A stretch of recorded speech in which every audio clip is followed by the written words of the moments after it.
Mhm. First of all, if you read a great book to a kid and you have a joyful experience reading it to the child, that child's going to pick up on that joy and they're going to become just readers who love to read. Second of all, I have looked at the research, and the read aloud is the thing that eventually makes the best readers. And the reason being is that written language and spoken language are different. So if you read to a child, they learn instantly how to extract knowledge out of a book. When they start to read, they have to, look at all the squiggles and all the words, and that takes a lot of decoding and a lot of effort. Think about how much your brain has to do. If it's figuring out words, it's figuring out sentences, and then on top of it, it has to figure out meaning. Yeah. If you've already mastered how to take the meaning out of written language, it's golden. It's going to be much easier for you to learn how to read. You always read a book to a child that's harder than that child can read to him or herself. The reason being is you are teaching that child by reading to that child the structure and the whole process they're going to have to go through to understand at that level so they can master that first. To me, it's children can read the easy books themselves. Let them play around with the easy books.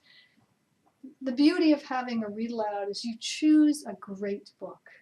You choose a great book. Children, I've read books about prejudice. I've read books that have very deep meanings to 5-year-olds. They often have more to say and more opinion and more deep-seated values than the 9 and 10-year-olds. So I say make sure you choose books that you read that are extraordinary books. Yeah. Where you can have extraordinary conversations. Unless you're reading to a couple of kids who don't like to read, then you choose fun books. Yeah. Something silly. My favorite is Walter the Farting Dog.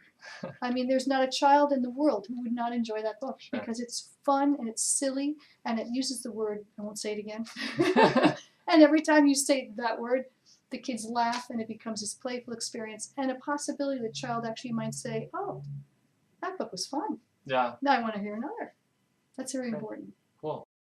So then when you do a read aloud, how do you get that to be part of a larger activity?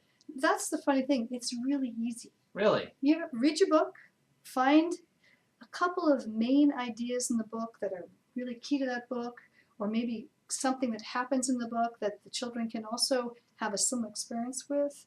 And all you have to do is choose a small activity before you read the book that has some theme or element of the book in it. Then when they read the book, aha, they all of a sudden see themselves in the book because they just did something that has to do with the book. And then when you finish the book, if you then have a larger activity, some theme or something that they do that allows them to be more expressive, this whole experience becomes something that they can relate to as that was what I did when I read that book. They love that book.